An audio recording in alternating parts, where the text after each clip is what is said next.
Bienvenidos a La Voz de México, el debate. Mi nombre es Víctor Aparicio y este es un espacio donde podemos analizar y debatir los temas de la política y sociedad de México. El día de hoy tenemos un tema muy interesante sobre la mesa. El tema es la negociación y futuro del tratado comercial entre México, Canadá y Estados Unidos. Nos acompañan en esta mesa el maestro Johnson de Villa. Bienvenido, maestro, economista y analista económico. Muchas gracias, Víctor, por la invitación. Saludos a la audiencia. El periodista León Montesinos, muchas gracias por acompañarnos, León. Víctor, como siempre, un placer estar contigo. Doctor José Luis Camacho, catedrático de la Universidad Nacional Autónoma de México. Víctor, gracias, muy buenas tardes. Maestro Saúl Ramírez, catedrático también de la universidad. Muy gentil, Víctor Aparicio, muy buenas tardes. Muchas gracias. Pues bueno, el tema está sobre la mesa, la negociación y futuro del tratado comercial entre México, Estados Unidos y Canadá. Y vamos con una pregunta que vamos a poner aquí al centro. ¿Conviene abrir el tratado comercial entre México, Estados Unidos y Canadá, maestro John? Sí, muchas gracias. Después de haber terminado la negociación del Telecan, hoy TEMEC, durante 2017 y 2018, que costó muchísimo trabajo principalmente para México por las presiones que recibimos y a los que fuimos sometidos por el presidente Trump, hoy nuevamente se abre a debate esto que aún no está concluido, porque para cerrarlo todavía queda pendiente la firma por parte de los congresos y hay algunas condicionantes para que esto ocurra.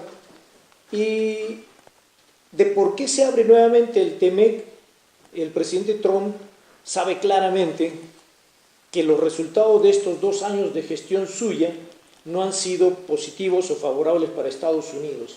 Se supone que cuando el presidente Trump planteó la revisión del Telecan fue porque desde la entrada en vigencia en 1994 del Telecan, el principal beneficiado, y hay que decirlo claramente, fue México. Pasamos de un déficit comercial con Estados Unidos como de 3.000, 4.000 millones de dólares en los años previos a aquel 94, a un superávit de 120.000 millones de dólares en 2016. Y entonces el presidente Trump, pues obviamente estaba incómodo con esta relación comercial ganadora para México. Sin embargo, después de todas estas negociaciones, terminada esta revisión del Telecan, resulta que el déficit comercial aumentó de 120.000 en el 16 a casi 150.000 millones de dólares el año pasado, lo cual pues habla de que no ha dado los resultados. La política del presidente Trump no ha sido favorable para él y es por eso que nuevamente entra a revisión, además de que el presidente Trump ya empezó su proceso de campaña para las elecciones de noviembre del próximo año, y hay temas que seguramente lo vamos a discutir en estos minutos. Hay temas que son muy rentables políticamente para el presidente Trump y uno de ellos me parece que es la relación comercial. Yo, en ese sentido, no ha habido cambios porque las reglas del juego siguen siendo las mismas. Es decir, lo renegociado en el Tratado de Libre Comercio pues sigue siendo letra muerta porque ninguno de los congresos lo ha aprobado y ningún ejecutivo ha ratificado el acuerdo. Entonces, Donald Trump sigue funcionando pero con las reglas de Bill Clinton de hace 15 años. Entonces, pues no, él mismo ve que no hay algo que le pueda presumir a los electores estadounidenses y recurre a la vieja fórmula. El problema aquí es que México se ha convertido en la cancha de la política en los Estados Unidos. Y ya no solamente de los republicanos, sino que ahora Nancy Pelosi, líder de la Cámara de los Representantes, es la que está poniendo la agenda legislativa en nuestro país, la que dice, si México no aprueba reforma laboral, no hay TEMEC. Creo que en este sentido faltaría que el Senado de la República, así como la semana pasada hizo un duro pronunciamiento en contra de las declaraciones de Donald Trump en contra de los mexicanos, que los líderes camarales mexicanos levantaran la voz y dijeran que desde el exterior no van a imponer la agenda legislativa en México. Fíjate que Saúl, si me permiten un momento, Saúl, precisando lo que dice Saúl, a ver, está como una condicionante de la aprobación del TEMEC la reforma laboral en México que ya se está cocinando en el Congreso. Y creo que es importante para la gente que nos ve puntualizar esto. ¿Qué es lo que dice el capítulo laboral? ¿Qué nos piden a nosotros ahora que modifiquemos en nuestras leyes laborales? Voy a leer. plantean respetar y promover la libertad de asociación, la libertad sindical y el reconocimiento efectivo del derecho de negociación colectiva, la eliminación del trabajo forzoso u obligatorio, la abolición del trabajo infantil y la eliminación de la discriminación en materia de empleo y ocupación. Quiero poner aquí un asunto muy interesante. Si bien este capítulo laboral, dicen los socios comerciales de México, va a ser fundamental para aprobar el TEMEC, quiero referenciar que también el TELCAN tuvo un capítulo laboral, pero este nunca se aplicó, al menos en la obligación del gobierno mexicano. México se lo reservó, hizo reservas. Fíjate que yo creo que el fondo de esto es lo que dice John, la reelección presidencial. Aunque todavía no es derecho vigente, ni en Canadá, ni en los Estados Unidos, ni en México, es un documento que ya fue aprobado por los 3 ejecutivos. Los 3 ejecutivos, en los términos que lo hicieron durante la negociación, 2 años, y falta que el Parlamento, en el caso de Canadá, o el Congreso, en el caso de Estados Unidos, o en el Senado nuestro, sea aprobado, pero lo están utilizando en mera campaña política, porque Pelosi dice, si no se ponen en orden, no lo aprobamos, algo que estuvo trabajando Trump durante 2 años. Entonces le está poniendo más que el condicionante a México, está tratando de amedrentar a Trump de que no va a contar con el voto de los demócratas si México no actualiza su legislación. Y lo que tú dices, además, creo que un buen porcentaje de las peticiones que están poniendo ya las aprobó México, y hay incluso reforma constitucional en el trabajo para menores. Por ejemplo, lo de la cláusula de exclusión ya no existe. O sea, creo que ya hay un avance importante y se estará redondeando, como lo comentaste, en los próximos días en ambas cámaras federales. ¿Y no creen que estas exigencias que algunos sectores de Estados Unidos están pidiéndole a México en el plano laboral tenga que ver con el interés de ellos que perdamos nosotros competitividad, Saúl? Bueno, es que es una apuesta que no tiene futuro. El tener a los trabajadores sojuzgados con bajos salarios no es algo que sea manejable a mediano y largo plazo, y China lo está sufriendo en estos momentos cuando ya dejó de ser ese su principal atractivo. En el caso mexicano se ha avanzado. El hecho de la reforma de justicia laboral, en el que se le quitan los tribunales al Ejecutivo y se inscriben en el Judicial, es uno de los apartados de la reforma laboral que está pidiendo Estados Unidos. Ya se concretó en México. El problema ha sido de centavos, porque no es al Poder Judicial este año no se le dieron los recursos suficientes para crear los tribunales laborales, para capacitar a los jueces y capacitar al personal. Entonces, ahí la austeridad pareciera que choca con la agenda del TEMEC, y va a tener que haber un reajuste. Si México quiere que la máxima prioridad de política exterior de los tiempos modernos, que es el nuevo TEMEC, sea ratificado, pues vamos a tener que meterle recursos al Poder Judicial para que cumplamos con esa labor. Complementariamente a este tema de la reforma laboral que está exigiendo Estados Unidos, y que puede significar al final del día una pérdida de competitividad para México, para las empresas que están nacionales y extranjeras que están instaladas en el país, hay que mencionar algo que muy pocas veces se ha mencionado. El costo laboral o las remuneraciones en México son más o menos de $2.5 por hora versus veintitantos dólares en Estados Unidos y Canadá. Y esto, inclusive, si en México se incrementara significativamente estos salarios, creo que no debería impactar de manera significativa la competitividad. ¿Por qué? Porque las remuneraciones en México representan aproximadamente 15% del valor producido en la economía.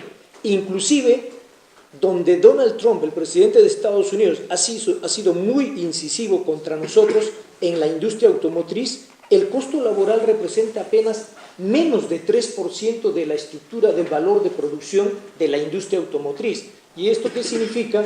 Que en México en realidad sí hay margen para aumentar los salarios sin que esto genere un problema, un desequilibrio en la estructura de costos de estas industrias. Estamos produciendo más autos y los estamos exportando a niveles récord.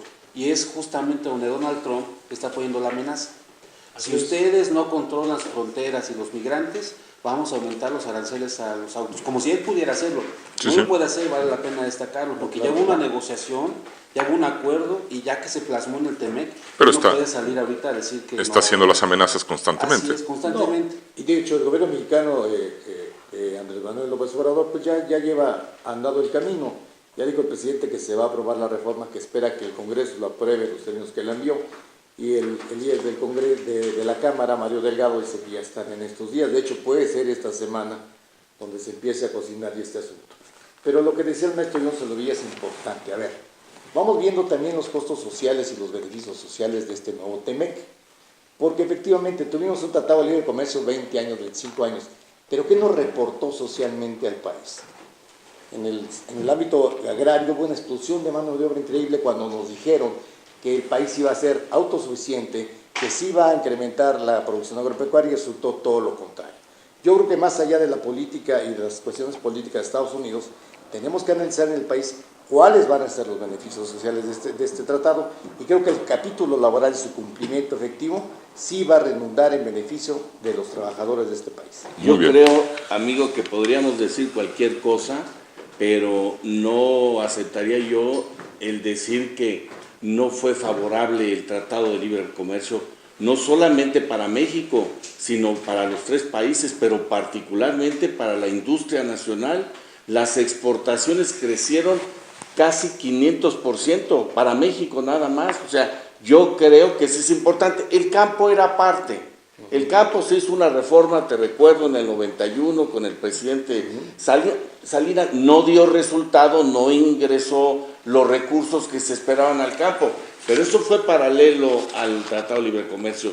Los más radicales han reconocido, cuando Trump no quería firmar el Tratado de Libre Comercio, que fue un tratado generoso para los tres países, pero particularmente para México. Difiero, José, difiero. Con todo respeto, pero es que ahí están los números duros. Difiero de ti porque también están las cifras en cuanto a marginalidad social.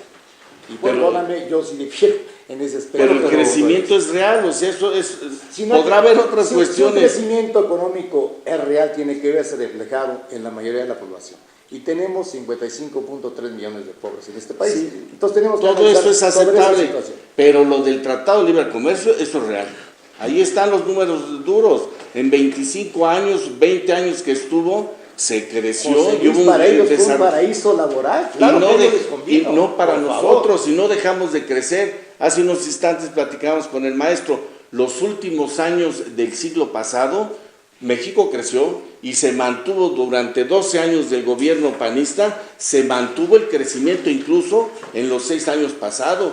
Fue importante el Tratado de Libre Comercio. Perdóname, el crecimiento del PIB, y no nos puede dejar de mentir aquí el maestro Solovilla, ha oscilado entre 2 y 0.3%. Con Cedillo no. Digo, sí, realmente al final de Cedillo no fue un bon económico, claro, para sí, México. tiene razón, tiene razón. Vámonos con un minuto de conclusiones cada uno. Saúl, por favor. Sí, en ese sentido, me parece que va a haber mucha polémica en los siguientes días, si bien hay pues buenos augurios de Mario Delgado en el sentido de que se pueda aprobar. La verdad es que no hay consenso entre los sindicatos. Pudieran regresar la toma de la Cámara de Diputados, se pudiera conjuntar ahí la oposición de la CENTE, que tiene que ver con el tema laboral de los maestros, con ahora los sindicatos en estas grandes confederaciones que están en contra de la reforma laboral. Y es que, reitero, no ha sido lo suficientemente discutido a nivel nacional y se quiere sacar de manera inmediata. Es una reforma constitucional que, por más que se quiera, en el Senado, por ejemplo, se requiere la mayoría calificada y eso no es fácil de lograr. Entonces, eso no es un tema cerrado. Pareciera que el año pasado ya había quedado en el olvido la renegociación del Telecán, pero regresan los fantasmas y pudiéramos quedarnos sin un acuerdo modernizado. Ok, gracias, Saúl. Doctor. Yo como conclusión, aparte de decir que sí benefició a México el Tratado de Libre Comercio, creo que, como lo comenta el maestro Saúl Ramírez, hay demasiados fierros en la lumbre.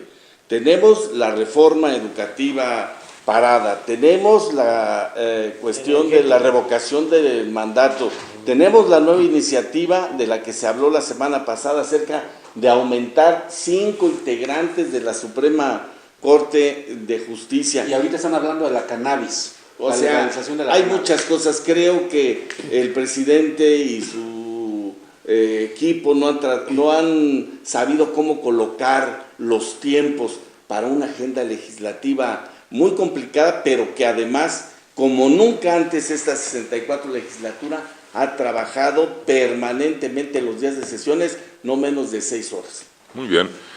León, conclusión. Pues yo creo que efectivamente sí hay algunas inercias en contra ahí en el Congreso en contra de esta reforma laboral. La misma CTM está pidiendo ampliados plazos, pide consensarla cuando quiero recordarles la reforma laboral preferencial de Calderón se la chutaron en un mes. Entonces yo creo que sí ahí el asunto es que sí hay inercias, pero sí se tiene que salir adelante. Creo que esta reforma puede ser benéfica, insisto, para la clase trabajadora del país. Y León, en ese sentido, la voz de los empresarios nos ha escuchado. Para un empresario va a ser complicadísimo manejar no con un sindicato, sino hablar con 3, 4 o 5 sindicatos. Es algo muy serio que no hemos escuchado la voz de los empresarios tampoco. Permíteme, el presidente ya lo dijo, que ya se consultó a la iniciativa privada. Él lo declaró, que supuestamente ya está el consenso. El viernes pedía confianza y certidumbre que va a haber el TMEC. Le pidió confianza a la iniciativa privada para aprobar esta reforma. Seguramente habrá. Maestro Soldevilla, comentario final. Para terminar esta parte, yo sí pienso que el Telecán fue positivo para México. El gran ganador del Telecán ha sido México. Y concuerdo con León, los temas pendientes en México siguen siendo los temas sociales. Me parece que es un lujo agresivo, grosero, que en el país tengamos todavía cerca del 50% de población en pobreza, siendo la economía número 14 del mundo, de las más grandes del mundo, y teniendo un PIB per cápita mediano, digamos. Me parece que esos son los grandes temas pendientes que tienen que resolver las futuras administraciones. Esto claramente no es un tema de 6 años, no se va a resolver en este sexenio, pero creo que se tienen que dar ya las políticas claras para ir resolviendo estos grandes rezagos sociales que acumula el país. Pues muy bien, pues queremos agradecer a nuestros panelistas habernos acompañado en esta mesa de debate. Gracias a ustedes por acompañarnos aquí en La Voz de México, el debate. Y no se despegue porque tenemos una mesa más a continuación con un tema que está muy de moda. El tema es el cierre de la frontera norte como arma de chantaje a México. No se despegue, aquí continúe con nosotros.